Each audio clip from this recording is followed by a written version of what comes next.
Vamos a comenzar esta charla donde voy a intentar transmitirles las más importantes características técnicas, constructivas y estructurales de los materiales de arquitectura. Como así también vamos a ir viendo cuáles fueron sus consecuencias en nuestro campo de trabajo. Antes de empezar a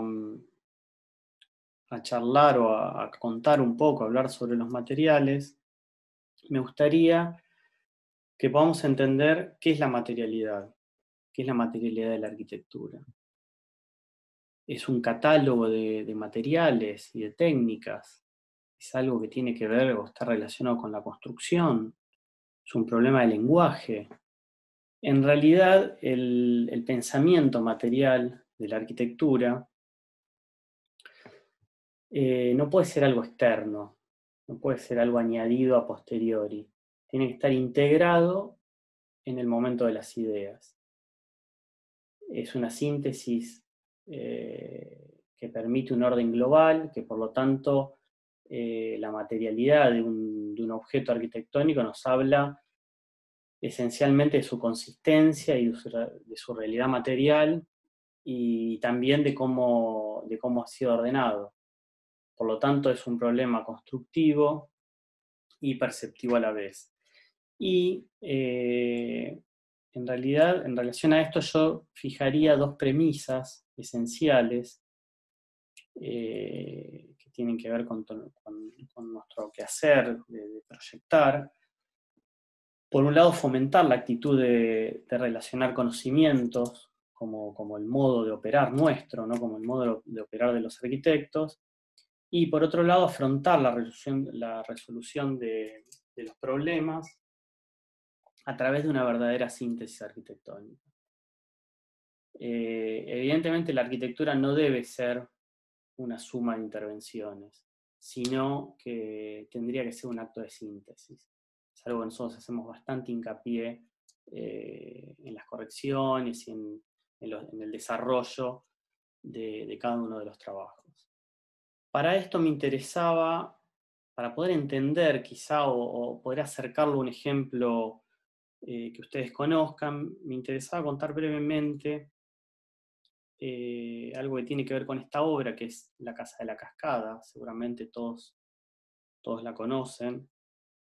Eh, Cuando a Ray le encargan esta obra, ¿no? Le proporcionan un terreno que es prácticamente un accidente geográfico, y, y Ray lo que plantea para esta casa son una serie de terrazas que esencialmente son vigas de hormigón armado en voladizo, y sin ese recurso estructural y material, la idea de ocupar el centro de ese lugar, ahí sobre la cascada, no podría haber existido de ninguna manera. Y esto exactamente es un acto de integración de conocimientos, en el momento de concebir una idea arquitectónica.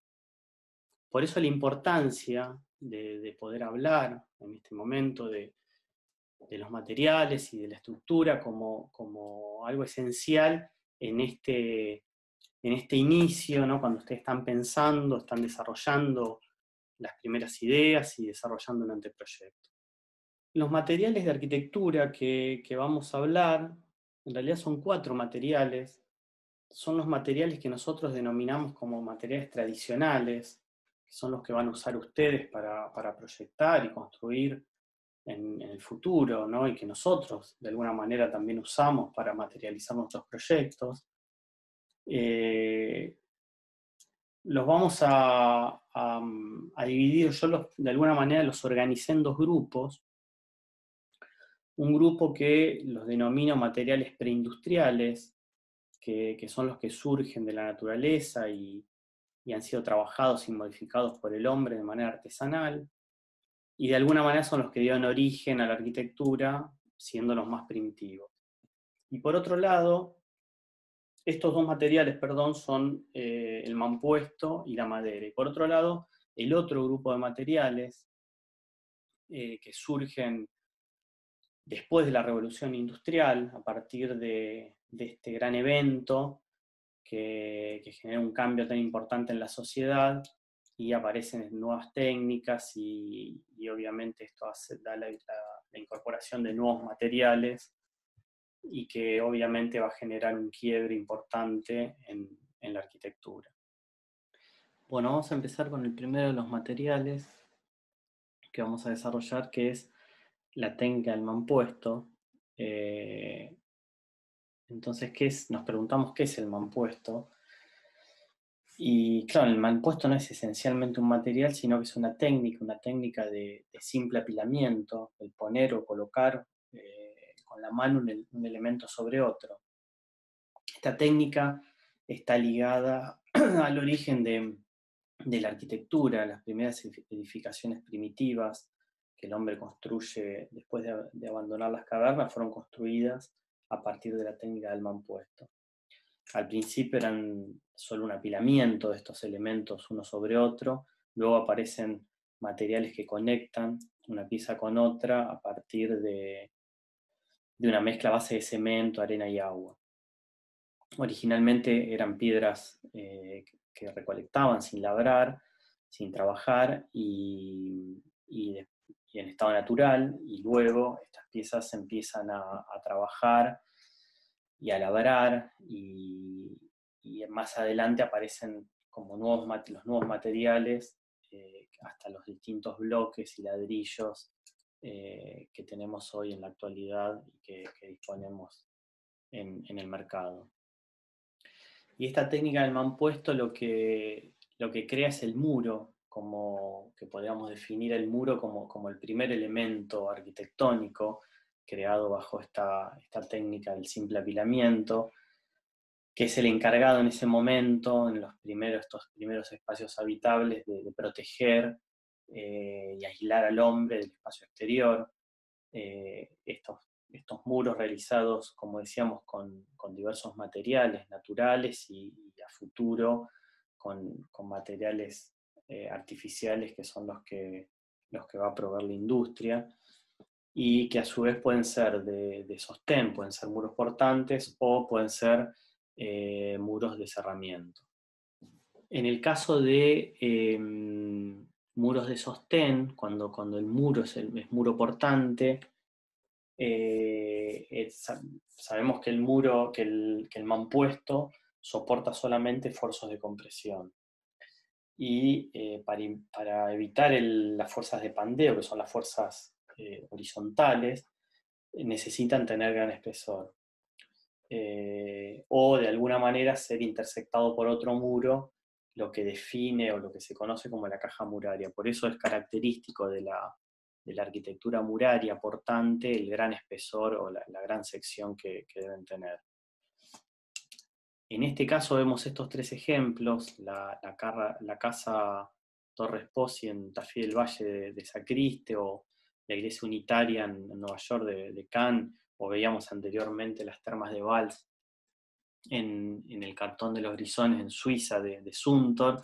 En los tres casos hay una intención en el uso del material, ¿no? Que está asociado a varias cuestiones. En el caso de las termas, ese edificio surge a partir de un concurso en un predio hotelero que estaba casi en desuso. A partir del llamado concurso se genera el premio que le dan a Zumthor y la renovación de toda el área con este hotel y termas nuevas, y Zumthor lo que piensa es un edificio que socava la cantera, ¿no? Esta cantera de aguas termales, y incrusta casi el edificio a partir de algunas restricciones también que se pedían, que no podían elevar el nivel de piso determinada cantidad de metros. Entonces socava la cantera y enclava el edificio, que lo construye a su vez con una piedra que se obtiene de esas canteras. Si bien los muros de las termas de Zumthor están construidos como construían los romanos, porque son dos muros de mampuesto y en el medio tiene como un alma de hormigón, por lo tanto concretamente no son muros portantes en sí mismos, pero sí están pensados bajo las reglas y bajo como la técnica del muro, de la construcción del mampuesto.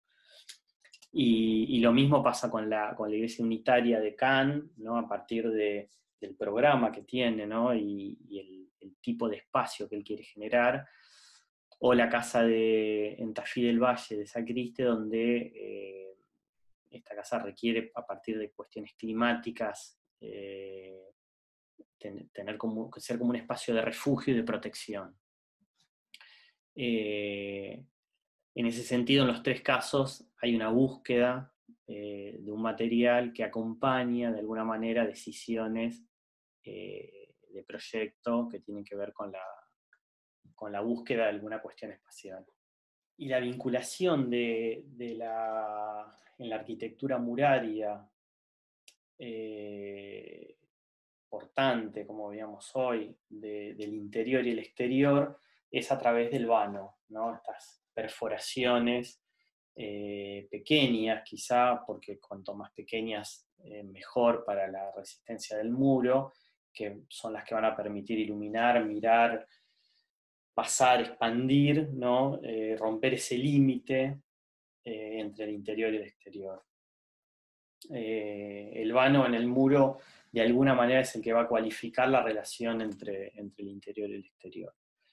Después la arquitectura muraria va a estar asociada a otras tecnologías y a otros materiales que le va a permitir transgredir de alguna manera y que esas perforaciones empiecen a tener otras dimensiones, y de esa manera va a cambiar esa relación entre el interior y el exterior.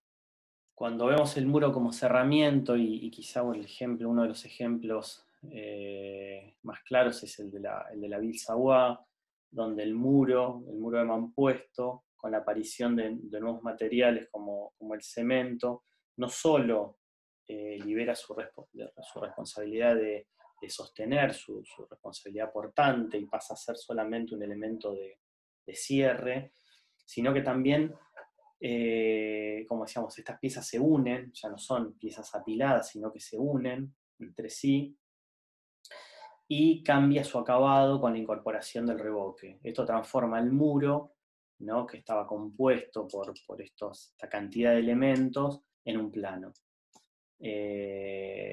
Quizá la Ville Savoie es claro emblema de esa diferenciación de estructura, elementos puntuales de hormigón y un muro solo como cerramiento, que da la posibilidad de que estas ventanas corridas, ¿no? Casi como una operación contradictoria a la construcción del mampuesto, genera un marco en el paisaje que hasta ese momento no se conocía. Después, la apariencia de la arquitectura muraria es bastante particular, al ser una técnica que requiere de elementos que se van apilando uno con otro, y esto obviamente da un sinfín de posibilidades, ¿no? Desde los distintos tipos de piedras y sus distintas trabas, lo mismo con los ladrillos y las distintas exploraciones que hay sobre los muros construidos en ladrillo, o piedras más acabadas también con distintas texturas y distintas definiciones en su lenguaje, da una elocuencia figurativa y una textura única de la arquitectura del mampuesto. Pasamos al segundo material de estos denominados preindustriales, ¿no? Estos materiales que proporciona la naturaleza, que es la madera. La madera como recurso natural, orgánico y sustentable, ha sido empleado por el hombre desde los primeros tiempos, primero como combustible, después como un material usado para utensilios, y obviamente nos remite al árbol, en primera medida, y esencialmente al tronco, como su parte más usada. Por sus propiedades se ha usado, decíamos recién, con diversos fines en la construcción, en muebles, en objetos, y obviamente en la industria del papel también. La industria de la madera, sin ninguna duda, es la más ecológica, mientras que sea controlada y bajo normas de reforestación, repoblando los bosques, ¿no? Algunas de las propiedades de la madera en relación directa al uso como material de construcción tiene que ver con la durabilidad y esto depende también de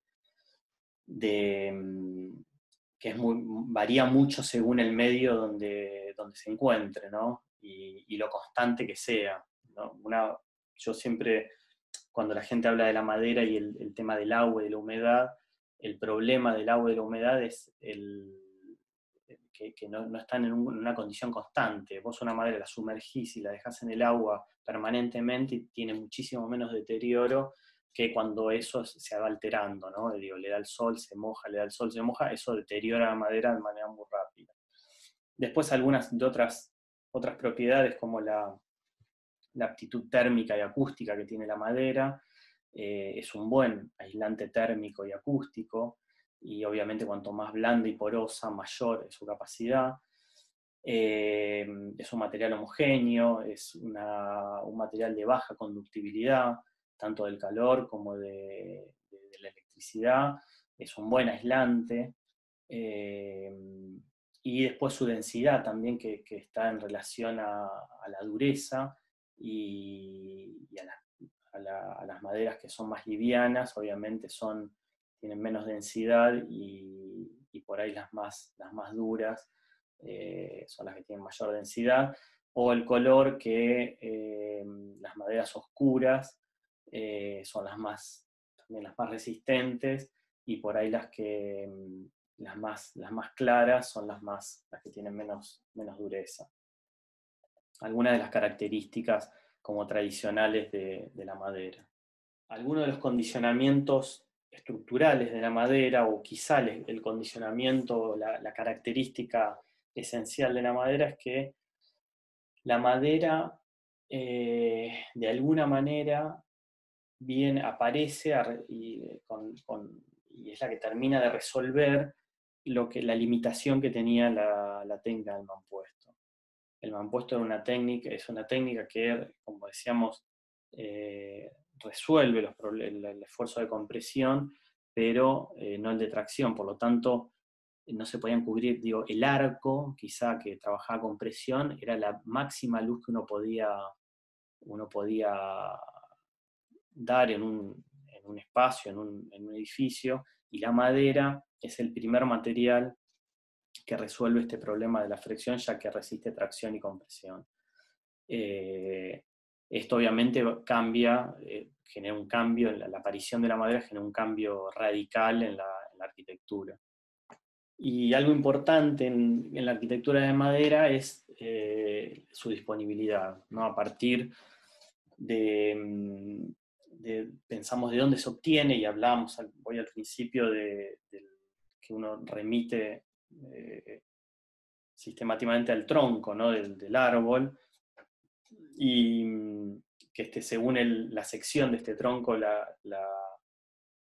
a ser de mayor o menor dureza la madera, y la tecnología actual, con el desarrollo tecnológico e industrial de los distintos tipos de herramientas, permite una racionalización del tronco y una amplia gama de escuadrillas, ¿no? Ahí es donde aparecen, obviamente, los cabios, las vigas, chapas, todo lo que se puede obtener con distintos tipos de desarrollo tecnológico y distintos tipos de racionalización de ese tronco. También la industria proporciona nuevos productos, ¿no? A partir del desarrollo del uso de la madera, a partir de impregnación de estas maderas con resinas sintéticas que se prensan en caliente a presiones muy altas, y se generan estas láminas aglomeradas o contrachapadas, terciados, que se van a usar mucho, y hoy en la actualidad se usan mucho en la arquitectura de madera. También aparecen para cubrir luces mayores, ¿no? Para poder superar la limitación de la longitud del tirante que se obtiene del tronco, estas vigas compuestas o como por ejemplo el ejemplo que tenemos en la facultad de las vigas laminadas, que dan la posibilidad de cubrir luces mucho mayor a lo que tradicionalmente la sección que se obtenía del tronco nos podía resolver. Y si hay algo que tiene la madera, la construcción o la arquitectura en madera son sus uniones, no son elementos que se intersectan unos con otros. Entonces aparecen distintas técnicas de uniones. Al principio, e incluso al día de hoy también siguen existiendo las técnicas de uniones artesanales que requieren una mano de obra muy capacitada y artesanal, que en relación a empalmes, encastres a medida, los encastres inglete, a caja, espiga, y bueno, a partir de algunos elementos como clavijas y cuñas y tacos que hacen que realmente ese trabajo extremadamente artesanal se haya quizá dejado de lado en el tiempo por su costo y por su tiempo de ejecución. Y aparecen algunas metodologías industriales que incorporan nuevas técnicas y materiales que obviamente aumentan su aplicación y en la velocidad de ejecución y en el costo, ¿no? Estas nuevas técnicas de unión mediante clavos, pernos, letinas, conectores metálicos, chapas de encastre, que también reemplazan las colas que en su principio, en su origen eran colas de origen orgánico, por colas a bases de resinas. Y cuando hablamos de construcción de madera, no podemos dejar de hablar de los distintos montajes, ¿no?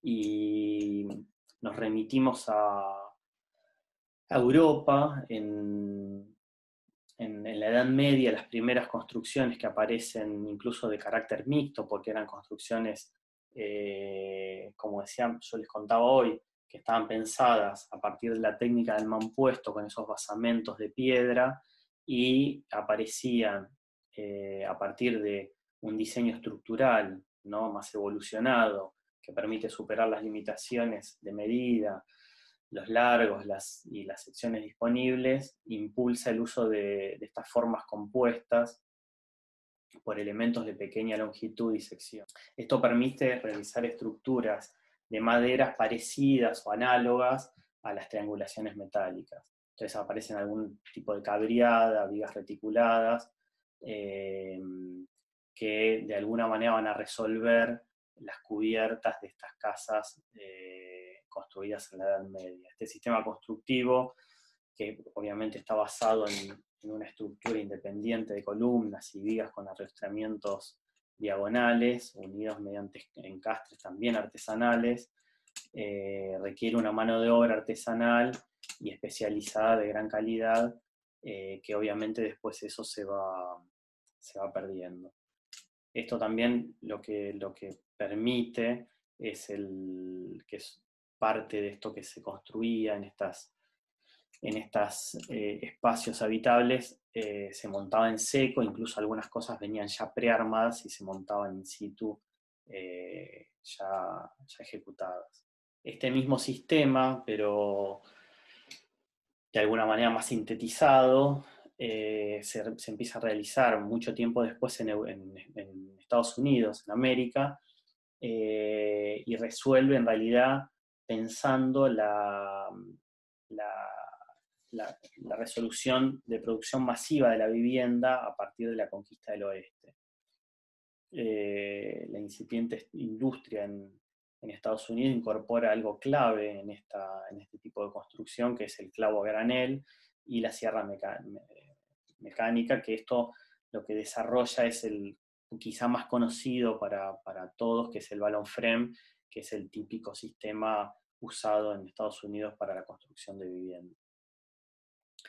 En realidad es un entramado modular de listones y tablas de pequeñas cuadrillas, similar al brass and frame europeo, pero donde ya los encastres no se realizan de manera artesanal, sino que el clavo es el protagonista de estas uniones y los tornillos, y aparecen las tablas o paneles de yeso como cerramiento. Hay un grupo de arquitectos que esencialmente en California, que toman este sistema y lo desarrollan y lo incorporan a otro tipo de arquitectura, donde empieza a tener mucho más valor el proyecto y incorporan la técnica a la idea de proyecto que ellos tienen, y obviamente eso también cambia como la fisonomía de este tipo de arquitectura que se estaba desarrollando de manera masiva en Estados Unidos. ¿Y cuáles son las consecuencias arquitectónicas de la madera como material de construcción?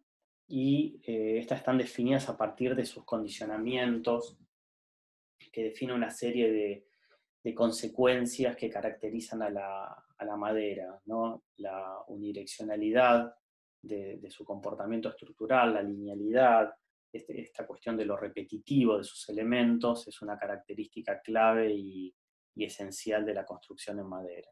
Obviamente que la construcción en madera, la arquitectura en madera, si hay algo que tiene, que es la flexibilidad, el cambio y un posible crecimiento. Esta forma de construir de manera modular y la posibilidad de montar en seco, incluso de prearmar, ¿no? Y prefabricar elementos y después montarlos in situ, le otorga una gran flexibilidad y una potencial transformabilidad, admitiendo subdivisiones, cambios, crecimientos o alteraciones, y obviamente con mayor velocidad de ejecución y obviamente un menor costo. Vemos en estas imágenes en la parte inferior unos módulos más contemporáneos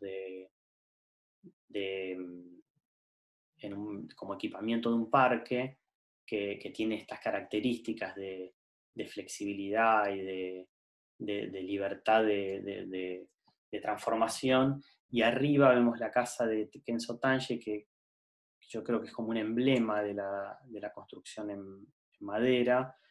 Incluso esta casa tiene como la característica de fundir o juntar como las características o las cuestiones esenciales de la arquitectura tradicional japonesa con la incorporación del movimiento moderno, y eso obviamente se ve reflejado en esta arquitectura y en otras de Tange y otros arquitectos que quizá después van a aparecer algunos ejemplos, que toman la madera y su uso tradicional y lo incorporan a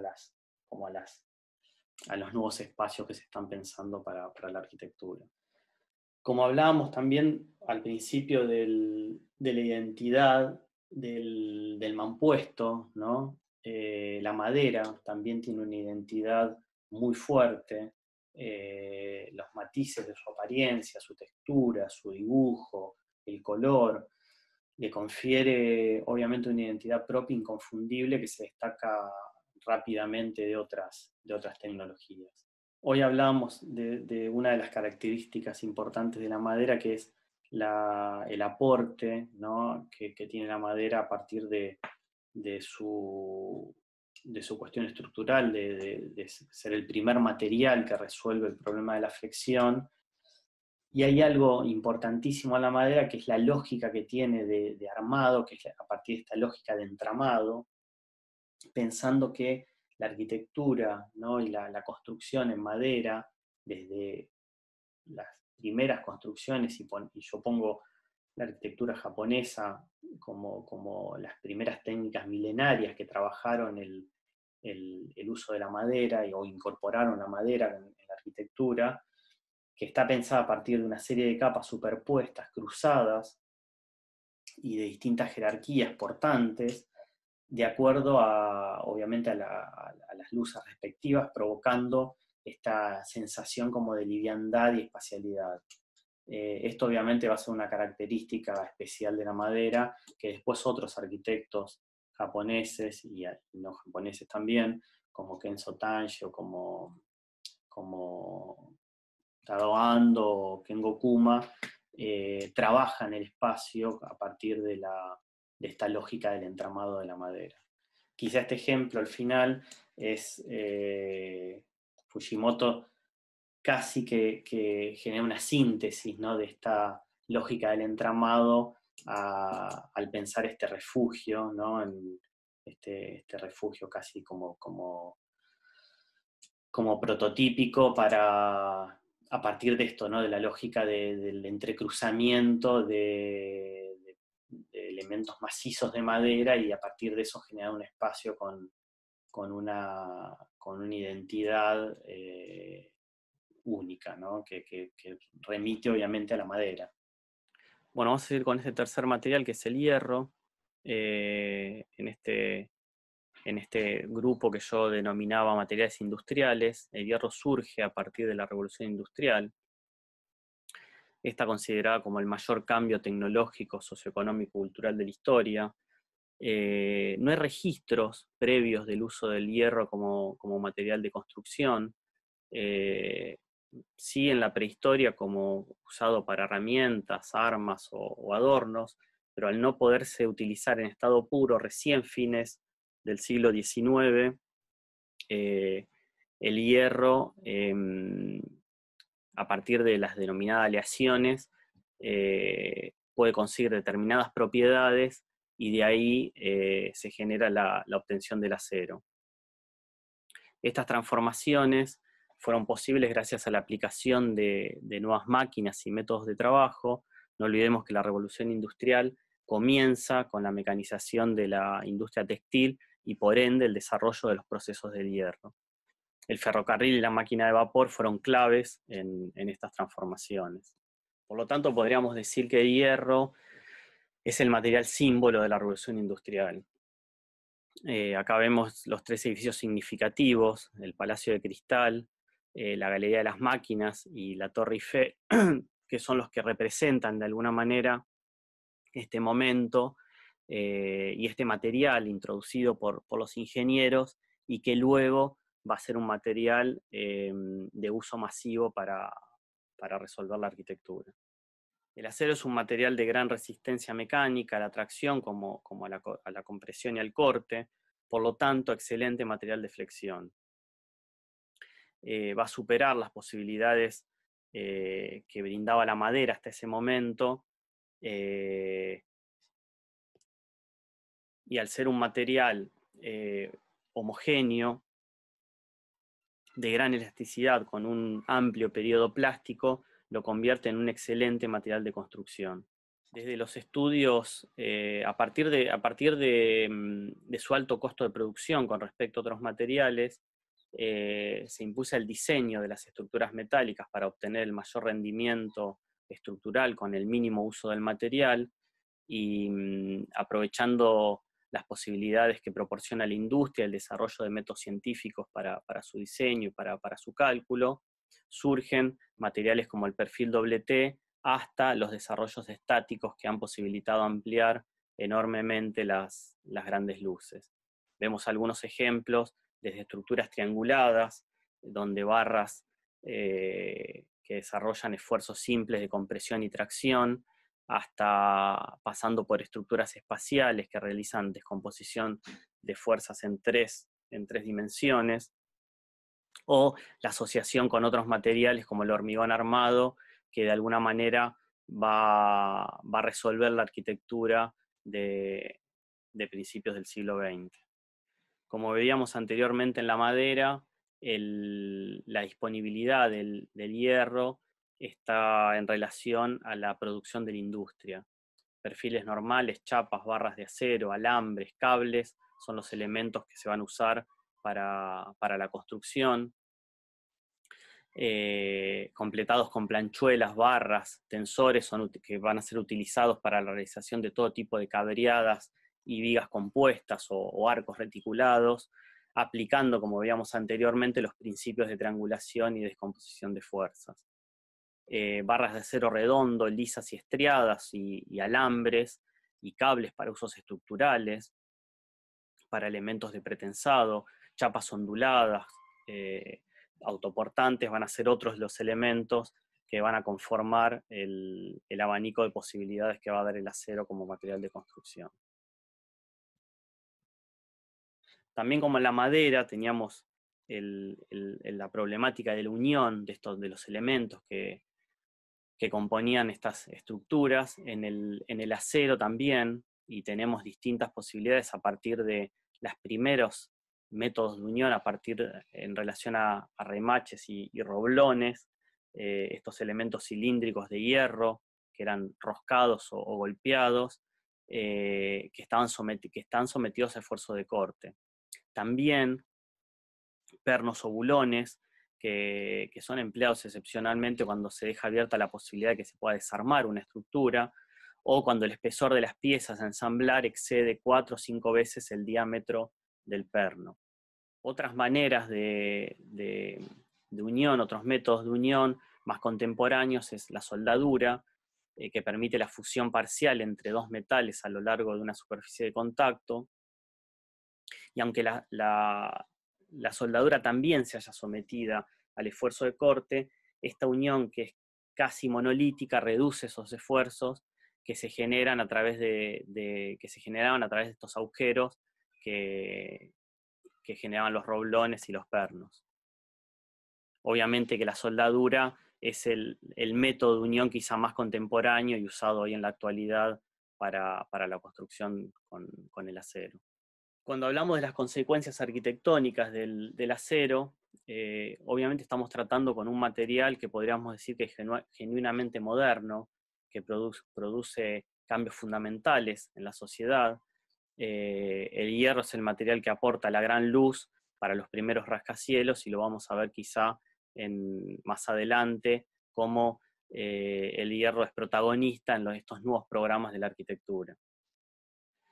En el año 1871, en la ciudad de Chicago sufre el conocido gran incendio que deja totalmente destruida la ciudad, y surge un programa de reconstrucción de la ciudad y la necesidad de crear nuevos edificios. Se genera una corriente arquitectónica denominada Escuela de Chicago, liderada por Louis Sullivan y otros arquitectos, a fines del siglo XIX. Esto pasa en la ciudad de Chicago y fueron pioneros en estos arquitectos en la introducción de estos nuevos materiales y técnicas para la construcción de grandes edificios. En ese momento Chicago era una ciudad de gran crecimiento, por eso se produce una gran especulación sobre los terrenos y una gran demanda de construcción para el aprovechamiento del suelo. En relación a esto, la solución que adoptan estos arquitectos es la construcción vertical, ¿no? La cantidad de la tipología de muchos pisos elevados sobre una planta reducida, lo que sería futuro el nacimiento de los primeros rascacielos. Ellos proponen estructuras metálicas revestidas según la función del edificio, ventanas que podían variar de tamaño cuando se deseara, y la eliminación de los muros de carga. Es el final de los edificios con muros que son solo muros de piedra de gran grosor para poder llegar a una determinada altura, como veíamos cuando hablábamos del mampuesto, para poder atravesar y superar estos esfuerzos laterales, y van a dominar el panorama de la arquitectura de este momento las estructuras de hierro en las grandes ciudades en Estados Unidos. Otra innovación van a ser las ventanas corridas, que ocuparán la mayor parte de las fachadas de los edificios, y esto dará lo que más adelante se llama como muro cortina, o conocido como curtain wall. Entonces la arquitectura se libera de las restricciones de la caja muraria que hablábamos al principio con la técnica del mampuesto. Se liberan las restricciones que imponía esta compartimentación, ¿no? de recinto cerrado. La estructura de sostén se independiza de los muros de carga, y sus posibilidades de resistencia multiplican no solo en grandes luces, sino en la cantidad de niveles en altura. Como decíamos recién, la estructura se independiza de los muros de carga.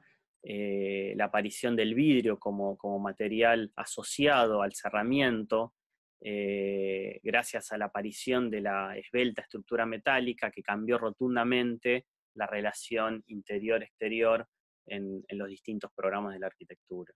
La evolución de la estructura trilítica, podemos ver cómo desde el Partenón griego, pasando por algunos edificios, algunas construcciones en madera, donde Mies y una corriente de arquitectos californianos toman la estructura trilítica de perfiles normales, como decía, primero en madera y después en el acero, para producción de su propia arquitectura. Y esto obviamente trae los beneficios en relación a la velocidad de construcción, la sistematización y la posibilidad de construcción en seco. Las estructuras de alma llena, estas estructuras se adaptan a las particularidades de diseño de cada proyecto, teniendo en cuenta la distribución interna de tensiones, como veíamos hoy, la racionalización del material, teniendo en cuenta el costo de producción que tenía la industria del hierro. Estos diseños dan la posibilidad de cubrir grandes luces y en conjunto con el vidrio produce una revolución en la relación interior-exterior, ampliando las posibilidades de accesos, de iluminación, de expansiones, etc. Hoy veíamos al principio también cómo las estructuras trianguladas y espaciales, a partir de la descomposición de fuerza en 2 y 3 dimensiones, permite la posibilidad de crear grandes estructuras y poder cubrir luces de gran tamaño, proporcionando una imagen de levedad y espacial intersticial en los edificios. Y quizá la clave o el punto importante, ¿no?, del acero, de la incorporación del acero en la arquitectura, es la posibilidad que da de la gran luz, ¿no? Veíamos hoy, al ser un material que trabaja perfectamente a la flexión, aumentan las áreas sin apoyo, intermedios, aumenta la flexibilidad, el cambio de la función, aparecen nuevos programas en la arquitectura, las limitaciones del material de compresión se convierten en posibilidades de un material de tracción, y pasamos de la secuencia del paso a paso de la columna en el arco como la primera posibilidad que hay de cubrir una luz, a esta gran luz que va a resolver el acero, o que va a incorporar el acero como el nuevo material de construcción. A partir de la incorporación de grandes luces aparecen obviamente nuevos programas en la arquitectura. Bueno, llegamos al último material, el segundo de este grupo que yo llamo materiales industriales, que es el hormigón. Es un material que surge a partir de la revolución industrial, como el hierro, que se usó por primera vez en Grecia, pero igualmente se usó muy poco en la antigüedad. Hay algún precedente en los arcos romanos y en la cúpula del Panteón, y recién en 1905-1906 se usan algunas obras de ingeniería en unos puentes en Alemania. Se empezó a usar de manera más frecuente a finales del siglo XIX, ya que el siglo XX es esencial el desarrollo y el crecimiento de la industria del hormigón. Como decíamos, el hormigón es una piedra artificial resultante del endurecimiento de una mezcla de áridos gruesos, que sería piedra, áridos finos, que es la arena, el cemento como elemento aglomerante, que genera una unión por proceso químico, y el agua como conglomerante que da unión por un proceso físico.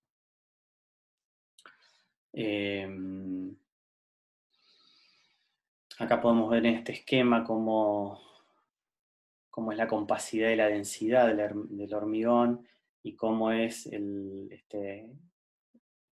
esta complementación de granos a partir del árido grueso, el fino, y el rol del agua y del cemento como conglomerantes y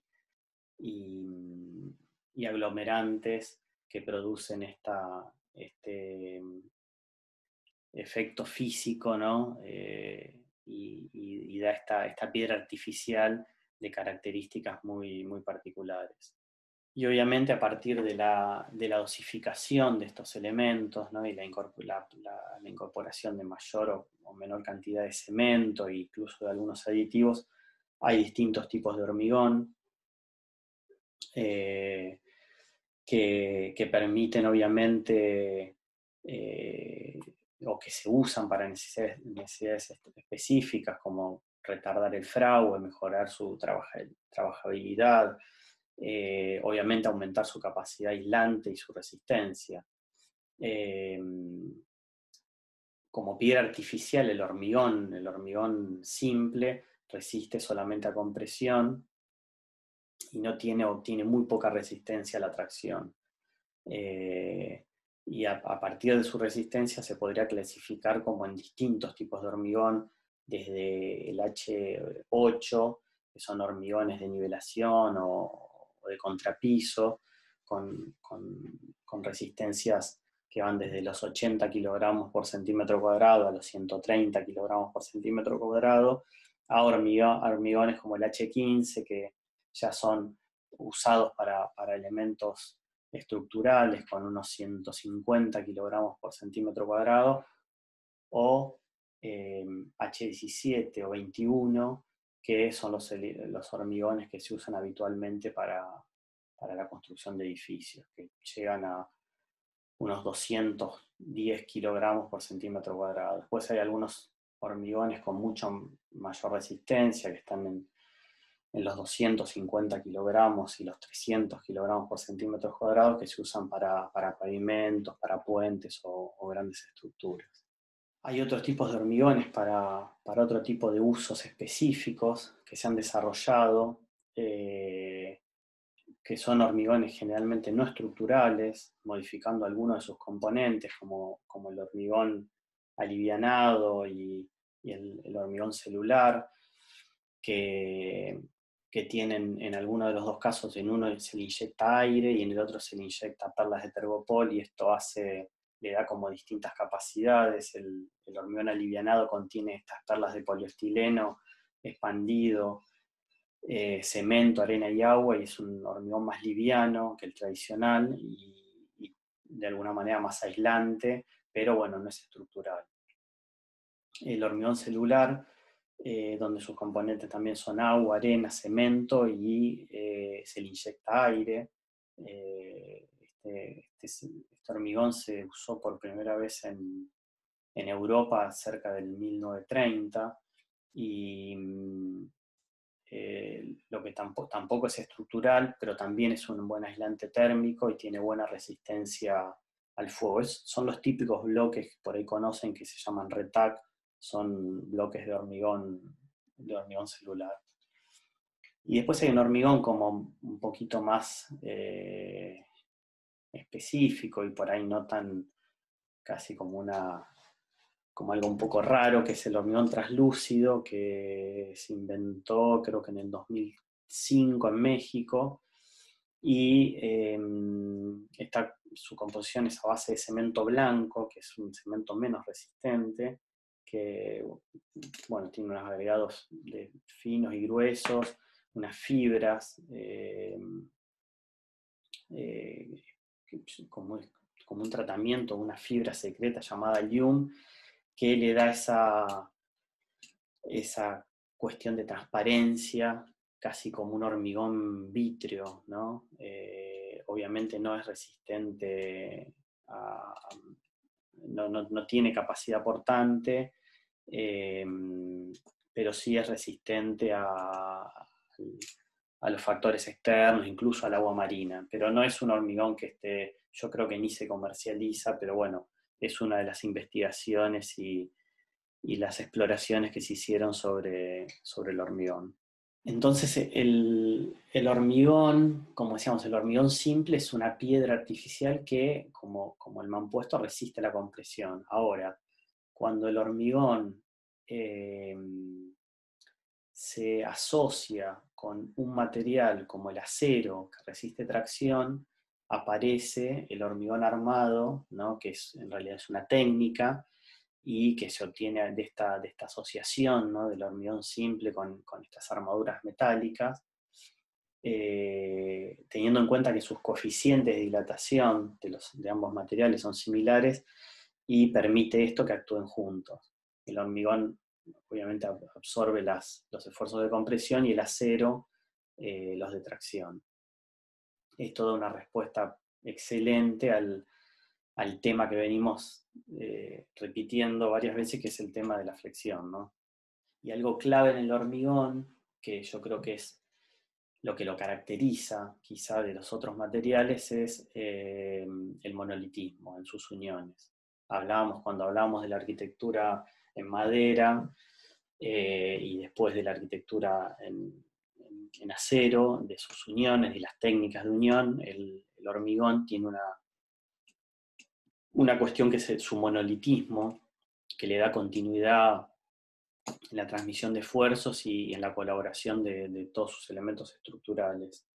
Eh, es algo realmente esencial y destacable en este material, que lo diferencia notablemente de la madera y del hierro. Eh, y, y, como decíamos, esto de alguna manera va a cambiar la concepción de los espacios en la arquitectura. Decíamos que a partir, bueno, de esta cuestión del monolitismo que provoca el hormigón armado, desaparecen las uniones, punto importante a resolver tanto en el hierro como en la madera, y bueno, obviamente confiere una continuidad en la estructura, que obviamente eso colabora mucho para las solicitaciones que van a requerir en el proyecto, en el diseño de los edificios. Y cuando hablamos del monolitismo, obviamente esto está asociado al moldeo, ¿no? La posibilidad de moldear un material como el hormigón. Se logra a partir de una misma masa, ¿no? Y esto se debe a la posibilidad de esto de poder ser moldeado. Este moldeo es a partir de que el hormigón es un material fluido que fragua y solidifica y permite una gran variedad de formas a partir de estos moldes o encofrados, que deberán soportar no solo el peso propio de la masa de hormigón, este hormigón líquido, en estado líquido, que ejerce una presión sobre las paredes del molde, y hay mayor presión, obviamente a mayor altura, que esto va a repercutir en la conformación de tabiques y en los espesores, ¿no? En las alturas de las vigas. Por eso el trabajo del encofrado, del molde, requiere de un apuntalamiento que se debe tener en cuenta para poder soportar no solo el peso de la masa, sino también de los operarios que van a trabajar encima, y debe resistir cargas horizontales, los vientos, los posibles golpes y las vibraciones. Para eso estas estructuras o encofrados deben ajustarse con riendas y puntales diagonales. Acá vemos algunos ejemplos en estas imágenes, para que, teniendo en cuenta obviamente los distintos esfuerzos y las tensiones hasta a que va a estar expuesto el mismo, para no tener problemas de colapso de estos moldes o estos encofrados, y poder moldear el hormigón y retirar este molde en el momento de máximo ya de su endurecimiento. Ahora vamos a ver, quizá para poder entender un poco mejor este proceso, cómo el moldeo permite la diversidad de formas, ¿no? Que decíamos recién, y acá se ve por ahí de manera un poco más clara cómo es el armado del encofrado, ¿no? Que es un trabajo netamente artesanal que requiere una mano de obra calificada. Esto se le llama carpintería al armado, a la confección de estos moldes.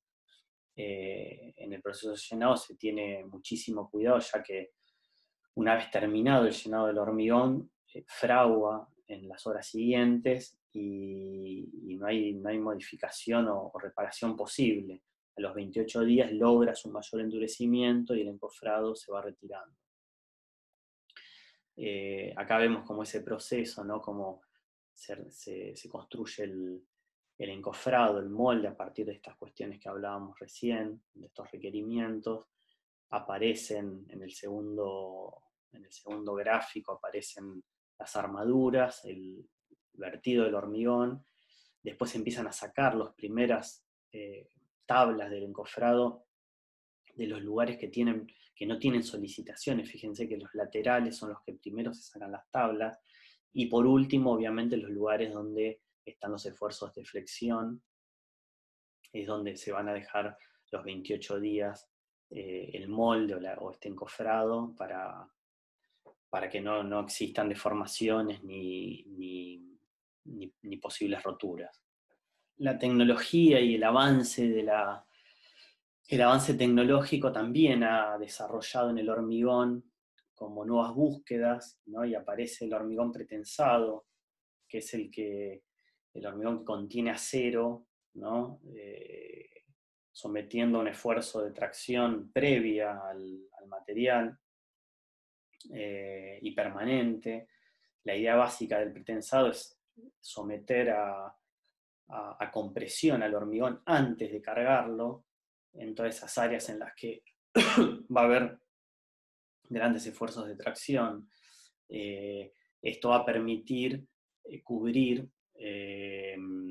luces obviamente mayores, y acá vemos, quizá este es como el ejemplo más claro del hormigón pretensado, que es el Museo de Escultura de San Pablo, el MUBE, de Pablo Méndez de Rocha, y vemos cómo ese dintel del Museo de Escultura, que tiene una altura de 2,50 metros y cubre 60 metros de luz, gracias a esta técnica del hormigón pretensado, le permite a Méndez de Rocha poder materializar un gran umbral, como él llama, ¿no? que cobija parte del programa, que da sombra a ese parque de esculturas, porque el programa del parque del museo está todo enterrado. Él lo que hace es, de alguna manera,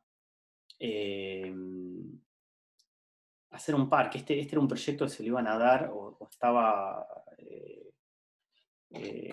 pensado que lo realice Burle Marx, y después no sé cuál es el inconveniente, que se lo termina dando a él. Entonces él piensa que eso tiene que ser un parque. Entonces el museo lo mete por abajo, lo entierra, y despega este elemento, este dintel de 60 metros, que de alguna manera va a dar sombra, va a dar cobijo a las actividades que van a ir pasando ahí abajo en esa especie de anfiteatro, de plaza pública dentro del museo. Este elemento él dice que parece como que levita, como está levitando, y está construido, como decíamos, de hormigón pretensado con un acabado natural, para que de alguna manera simplifica su construcción y lo despoja de cualquier tipo de ornamento. Esta pieza de 60 metros está apoyada en dos puntos, ¿no? Que se ven ahí en la imagen, que son nudos articulados con elastómeros que permiten una libre dilatación para poder absorber las deformaciones del hormigón. Esto de alguna manera, esta obra resume las posibilidades que viene a traer el hormigón armado, y en este caso con la técnica del pretensado. Decíamos que el moldeo permite esta gran variedad de formas, y bueno, vemos alguna obra de Corvo en la India, vemos la obra de Niemeyer en Brasil, donde permite esta posibilidad de moldear el material, da un sinfín casi de posibilidades en su cuestión formal. También hablábamos hoy del acabado o de la textura de la imagen, del mampuesto, de la madera, y el hormigón también, ¿no? A partir de su ejecución por moldeo, permite también diversos acabados de superficie, desde el rústico encofrado de manera a la vista hasta acabados más pulidos y perfectos mediante encofrados metálicos, con la incorporación de color, como así también el posterior revocado, como alguna de las arquitecturas que veíamos recién. Acá vemos algunos ejemplos más, ¿no? de encofrados mucho más acabados, a partir en relación a elementos metálicos, o el hormigón también revocado,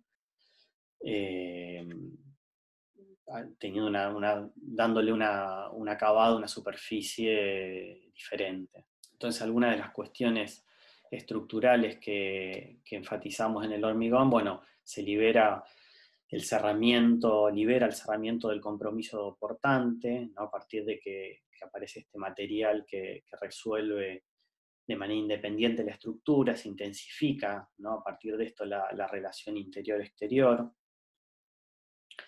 Esta posibilidad de modelar un material que trabaja flexión da una creatividad, como decíamos recién, formal, y propone como una nueva poética del espacio. Y vemos, bueno, hoy hablábamos al principio de la Casa de la Cascada, vemos la arquitectura en Brasil que estábamos recién revisando, y la arquitectura de Corbusier, donde el hormigón es clave, incluso en asociación con otras técnicas como el mampuesto.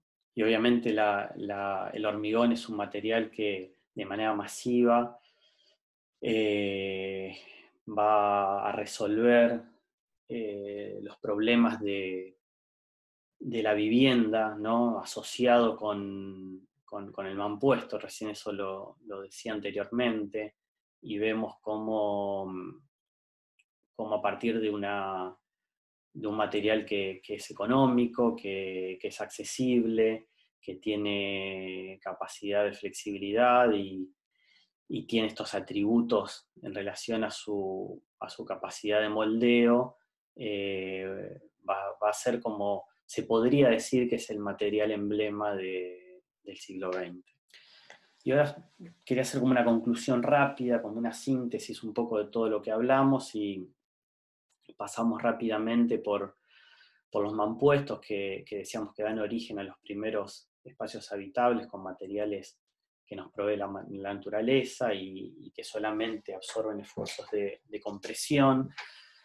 Luego aparece la madera como dentro del mismo grupo de materiales, de estos materiales preindustriales que también, obtenida en la naturaleza, es el primer material en aportar flexión, y cubre luces a partir de la lógica esta que decíamos del entramado, ¿no? Rompe esta cosa de la caja muraria que se venía dando con la arquitectura del mampuesto, y se libera el muro del compromiso portante.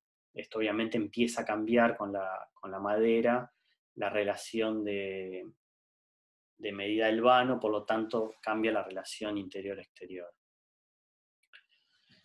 El hierro, que es como el emblema, decíamos, de la revolución industrial, aporta flexión, y al ser más resistente que la madera, posibilita este tema de la gran luz, ¿no? Y estos nuevos programas en la arquitectura como el rascacielos, que también cambia o intensifica de alguna manera la relación interior-exterior en la estructura al separarse del cerramiento. Por último, el hormigón armado, decíamos, del siglo XX, produce un material que es símbolo de este siglo, y quizás es como el que representa el movimiento moderno. Aporta esto que decíamos, el monolitismo de la estructura, que hace desaparecer esta cuestión de las uniones que venía trayendo la madera y el acero, y posibilita un sinfín de formas en la arquitectura a partir de las posibilidades del moldeo. Y por último, ya terminamos, quería hacer una última reflexión que me parece muy importante para que tengan en cuenta. Estos materiales que estuvimos desarrollando, que estuvimos acercándonos para conocer, son materiales que no deciden, no tienen ningún tipo de acción propia. Ustedes van a ser los responsables de tener una estrategia y de abordar cada problema y pensar cada proyecto a través de un camino donde la intención y la imaginación que le pongan a estos materiales sean esenciales para poder construir una arquitectura que en definitiva pueda trascender en el tiempo. Bueno, muchas gracias, espero que les haya servido